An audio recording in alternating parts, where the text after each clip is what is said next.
Guru Penggerak. Perkenalkan, saya Gratiana Ningratri Sinta Dewi, calon guru penggerak angkatan 11 dari Kabupaten Wonosobo. Di sini saya akan mewawancarai dua kepala sekolah untuk mengetahui cara pengambilan keputusan saat mengalami dilema etika. Selamat menyaksikan.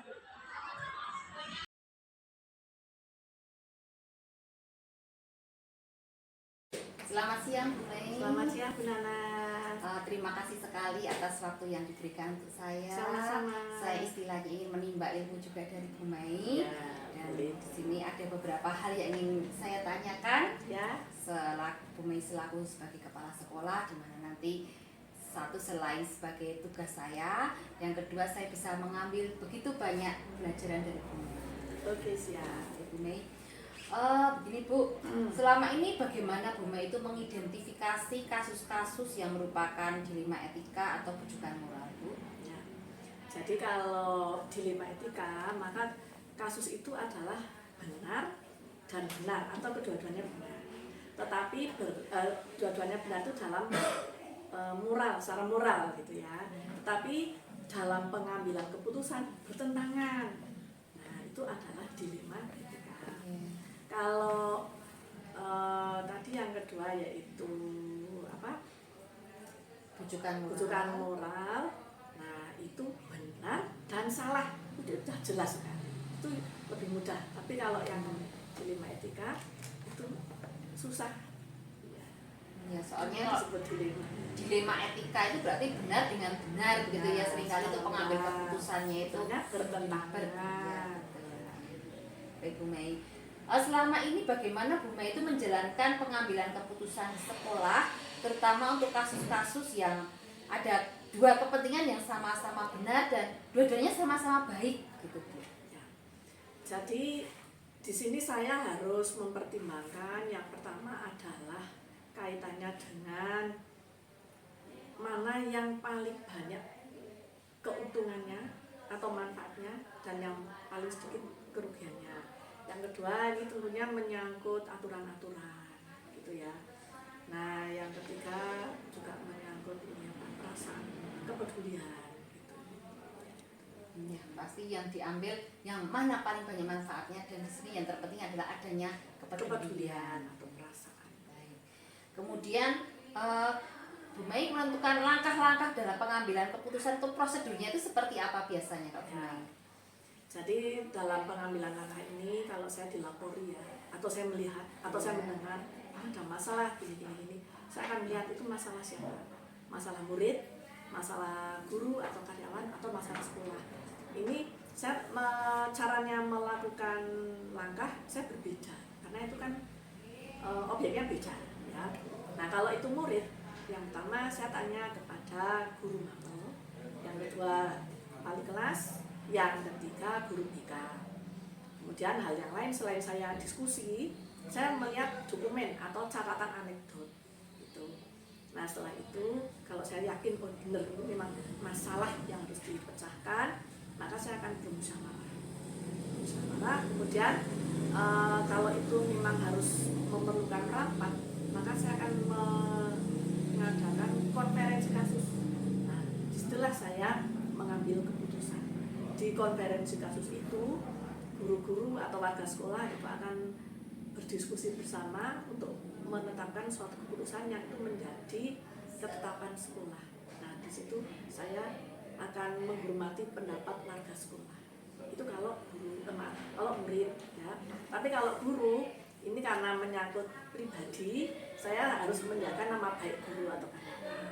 Maka di sini yang pertama, misalnya saya mendengar dilapori itu gini, atau guru yang bersangkutan atau karyawan cerita ke saya, nah saya akan ngajak diskusi dulu kebenaran dari masalah itu. Setelah itu saya akan mencari orang yang bisa saya percaya untuk diskusi, untuk ngobrol-ngobrol bagaimana pendapatnya. Kalau saya masih merasa ini masih kurang lagi masukan yang lain, saya ngajak bicara dengan wakil, dengan guru senior. Setelah itu saya akan menimbang-nimbang saran ini mana yang paling banyak maslahatnya, paling menyentuh paling peduli, karena saya harus mempertimbangkan juga tentang aturan yang ada, tentang kepedulian saya kepada guru atau karyawan itu, dan hal yang lainnya tentang manfaatnya gitu. Sehingga keputusan yang saya ambil harus tepat sasaran. Kalau itu masalah sekolah, nah itu saya mesti mengajak rapat. Jadi kalau ada masalah itu yang pertama konfirmasi dulu Ya, Bu. betul, Kemudian betul. jadi tidak langsung jadi melihat dari berbagai sisi Ya, begitu. betul. Kemudian setelah itu yang pasti berdiskusi dengan yang dipercaya, Ya. jadi baru menjadi suatu Ya. keputusan bersama-sama. Ya. Jadi tidak Bu Mei sendirian Iya, gitu. betul. Karena gini, sesuatu kalau dipikirkan oleh seorang diri dengan kalau dipikirkan beberapa orang atau banyak orang, itu hasilnya lebih bagus yang banyak orang. Karena kalau diri sendiri itu belum tentu itu keputusan yang paling bagus. Apalagi ini menyangkut sekolah. Baik. Kemudian hal-hal apa saja yang selama ini Bu Mei anggap efektif dalam pengambilan keputusan pada kasus-kasus dilema etika? Nah, ini kasus ini tentunya yang pertama adalah kaitannya dengan aturan, ya. Kemudian yang kedua dengan nilai-nilai yang ada di sekolah itu. Kemudian yang ketiga adalah dengan kepedulian. Jadi kalau itu dilema etika, kan kepedulian itu perlu juga. Iya, jadi itu yang keputusan yang dianggap efektif Ya. itu. Kemudian kira-kira di sini kan pasti ada tantangan ketika dalam pengambilan keputusan pada kasus-kasus. jelas. Nah, kira-kira tantangannya apa saja itu Bu dalam pengambilan keputusan itu, terutama dalam hal dilema etika? Ya. Yang pertama adalah nilai-nilai yang berkembang di masyarakat. Jadi anak-anak zaman kita sekolah dulu beda dengan anak-anak sekarang. Aturan zaman kita sekolah dulu beda dengan aturan sekarang. Kemudian yang kedua adalah tekanan sosial. Kemudian yang ketiga adalah kepedulian. Di situ yang ketiga ini konflik kepentingan. Nah, ini saya harus memilah-milah gitu, kepentingan individu, kepentingan orang banyak, kepentingan jangka pendek, kepentingan jangka panjang. Nah, di sini saya harus berpikir jauh ke depan, ya, berpikir jangka panjang juga. Nah, itu tantangan yang saya merasa berat juga ini. Ya, karena itu konflik kepentingan itu. Ya. Sudah berbenturan dengan kepentingan, apalagi mungkin sama-sama benar, itu perlu pemikiran jauh ke depan, jangka panjang. Mana yang paling banyak manfaatnya, paling sedikit risiko. Ya, betul, resiko yang harus dihadapi. Ya. Kemudian apakah Bu Mei itu ada jadwal tertentu dalam penyelesaian kasus dilema etika, atau langsung ketika ada suatu kasus kemudian langsung menyelesaikan di tempat itu juga, atau mungkin ada juga prosedur atau istilahnya langkah-langkah tertentu yang Bu Mei lakukan? Ya.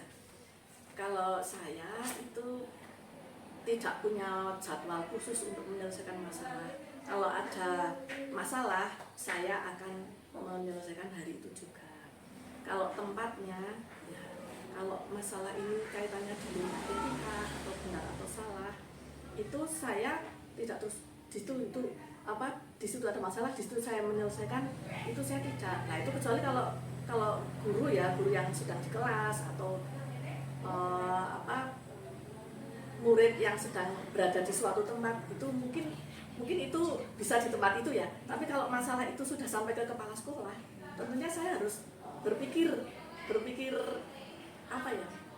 panjang gitu. Jadi saya harus merefleksi diri, harus menganalisis kebenarannya gitu. Kemudian saya akan tadi kan prosedur ya. Saya akan melakukan prosedur yang bertahap gitu. Maksudnya ada tahapan-tahapannya, karena saya ingin masalah itu bisa mengenai sasaran yang tepat, sehingga tidak ada jadwal khusus, tapi saya akan menyelesaikan hari itu ada masalah, hari itu selesai, kecuali masalah itu masalah yang memerlukan pemikiran agak lama dan jawabannya nggak harus hari itu, lah baru nginep besok. Tapi kalau hari itu ada masalah dan masalah itu bisa diselesaikan itu hari itu juga. Jadi tergantung dari Besar permasalahan kecilnya tersebut ya. ya Bu. Ya, apakah itu urgen atau masih bisa ada pemikiran lebih panjang Betul, lagi. Jadi tergantung betul. situasinya. Ya. Baik, Bu Mei ketika membuat atau mengambil keputusan dalam kasus-kasus di 5 etika itu, apakah ada seseorang atau faktor-faktor apa yang membuat Bu Mei itu mempermudah untuk dalam pengambilan keputusan? Ya, itu jelas ya. Saya faktor yang mempermudah itu adalah saya harus diskusi dengan orang yang saya percaya. Kemudian saya juga diskusi dengan wakil kepala sekolah.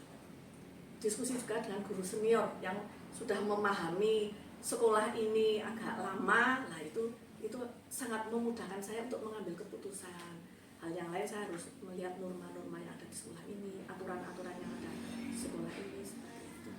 Ya. Berarti pasti ada ya Bu, istilahnya Bu Mei berkolaborasi dengan waka, dengan utama guru senior, kemudian betul. dengan mempertimbangkan juga mengenai kebiasaan-kebiasaan yang di di suatu sekolah ini. Ya. Jadi ada banyak sekali pertimbangan. Ya, Bu Mei. betul. Kemudian dari semua yang Bu Mei putuskan, kemudian dari segala macam pengalaman, permasalahan yang pernah Bu Mei hadapi dan kemudian diputuskan itu, pembelajaran apa yang bisa Bu Mei petik dari semua permasalahan yang pernah diatasi oleh Bu Mei? Ya, bahwa kalau kita menghadapi suatu masalah, kita itu harus berkolaborasi. Itu yang pertama. Yang kedua, kita menghargai pendapat orang lain. Yang ketiga, kita harus bisa juga berefleksi. Sehingga karena setiap masalah itu kan mesti ada penyebabnya ya, makanya kita harus berefleksi seperti itu. Itu jadi 3 hal. Yang pertama berkolaborasi, yang kedua menghargai orang lain, yang ketiga berefleksi. Itu pelajaran yang bisa saya ambil dalam setiap permasalahan yang ada. Luar biasa sekali ya Bu Mei, apalagi Bu Mei sudah lama menjadi kepala sekolah, pasti permasalahan juga banyak dan di sini memiliki pengalaman, kemudian ya istilahnya satu lagi kita harus bisa menahan emosi, menahan hasrat yang merasa ini pendapat saya paling benar, ini loh kalau saya kan gini saya berpengalaman ini, nah itu harus kendalikan walaupun saya merasa saya dengan jenengan tuh pengalaman banyak saya loh, saya udah ini nah itu harus ditekan karena belum tentu orang yang banyak pengalamannya itu keputusannya lebih bijak daripada orang yang sedikit pengalamannya, karena bisa jadi orang yang sedikit pengalamannya dia lebih cerdas. Ya betul ya.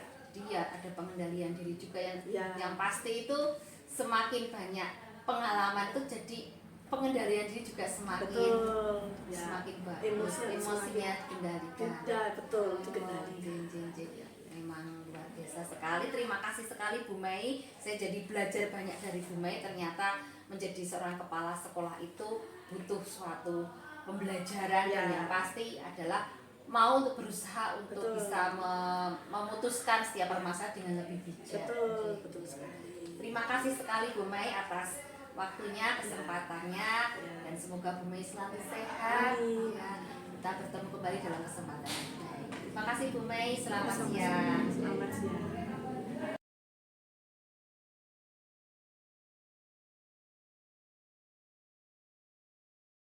Selamat pagi Pak Warno. Selamat pagi Bu Gratiana.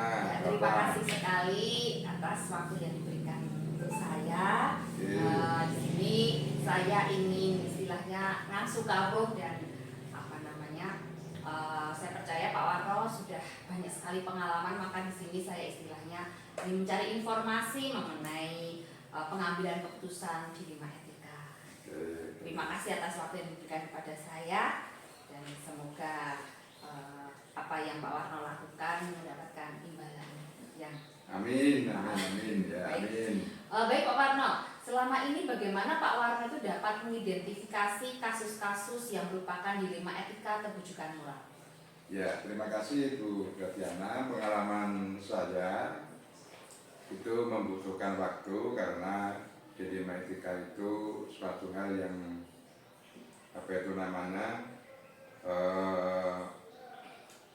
untuk mengetahui di mana persoalan-persoalan yang ada, kita harus memutuskan karena jangan sampai nanti bertentangan dengan keputusan yang saya laksanakan.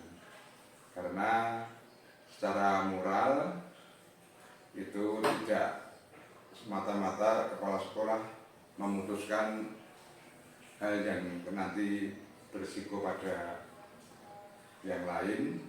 Permasalahannya, dilemanya, walaupun itu benar, dianggap benar, tapi dalam mengambil keputusan itu harus hati-hati begitu. Iya. Jadi di sini meminimalisir resiko begitu ya Pak Iya. ya. Baik. Kemudian selama ini bagaimana Pak Warno itu menjalankan pengambilan keputusan di sekolah, terutama untuk kasus-kasus di mana ada dua kepentingan yang sama-sama benar dan sama-sama mengandung nilai kebajikan? Iya, kita identifikasi dulu untuk permasalahan itu. Kalau nanti saya tidak bisa mengambil keputusan karena ada stakeholder di sekolah ini, ada guru, ada pengawas, sehingga kita komunikasikan. Jangan sampai nanti keputusan itu menyakiti hati orang lain, terutama pada guru-guru atau warga sekolah. Berarti tetap harus memperhatikan perasaan, kemudian juga kerjasama kolaborasi dengan stakeholder, terutama wakil kepala sekolah ya Pak ya. Baik. Kemudian langkah-langkah Pak Warno atau prosedur yang seperti apa yang biasanya dilakukan selama ini dalam pengambilan keputusan? Ya, yang pertama kita mengumpulkan data atau informasi, kemudian yang kedua tindakan yang dilakukan untuk mengatasi masalah, kemudian seberapa luas kebijakan yang ditempuh sehingga untuk tidak merugikan yang lain. Karena untuk kepentingan warga sekolah khususnya murid dan guru. Ya, betul. Juga karyawan ya. Karyawan ya. Baik, kemudian menurut Pak Warno hal apa saja yang selama ini dianggap efektif dalam pengambilan keputusan, terutama pada kasus-kasus dilema etika? Ya, yang efektif kita yang selama ini saya lakukan itu kita membicarakan hal-hal yang baik sehingga untuk pemecahan masalahnya bisa dikomunikasikan. Begitu Mbak Gladiana. Berarti ini yang pasti adalah komunikasi. Ya. Komunikasinya hal apapun. Baik. Kemudian apa yang selama ini merupakan suatu tantangan ketika dalam mengambil keputusan pada kasus-kasus dilema etika? Tantangannya seperti apa Pak? Tantangannya ya itu kita harus berani mengambil risiko karena dilema etika itu kan sulit, kita harus punya aturan-aturan yang tepat guna untuk mengambil keputusan itu. Jadi tidak seolah-olah hanya sekedar diputuskan begitu, itu tidak boleh karena kita sebagai stakeholder di sini, pimpinan sekolah itu harus pegang aturan-aturan pemerintah, PP, Permendikbud dan lain-lain. Seperti itu Bu Gladiana. Terima kasih Pak. Kemudian apakah Pak Warno itu memiliki suatu jadwal atau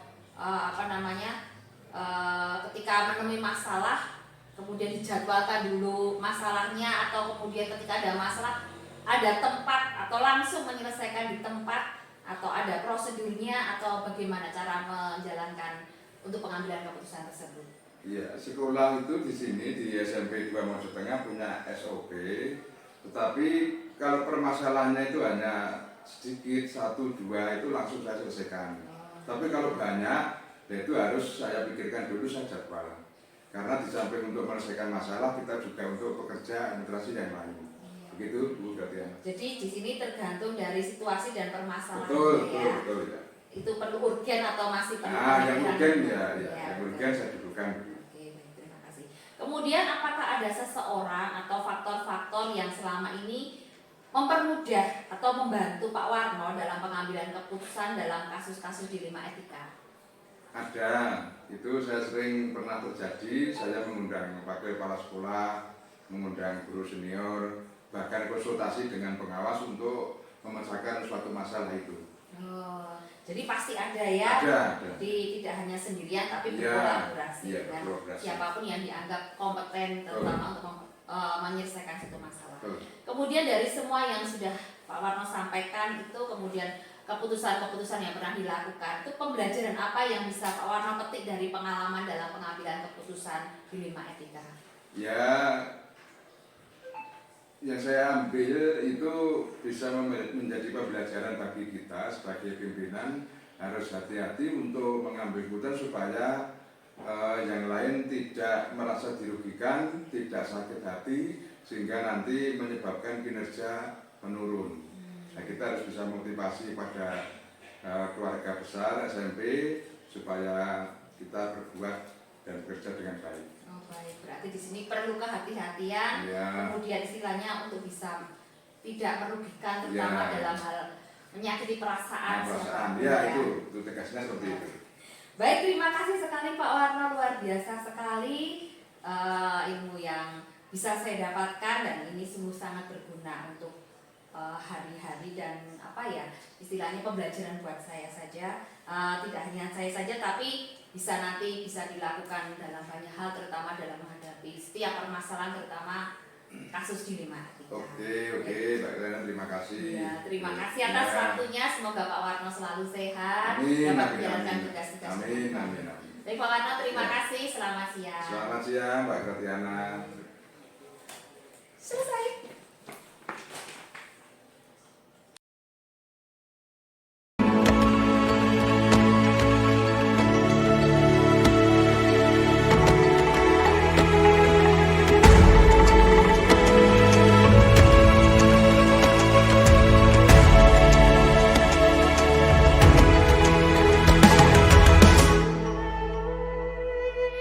Ayo memilih apa yang kau suka, merdeka belajar wujud yang nyata.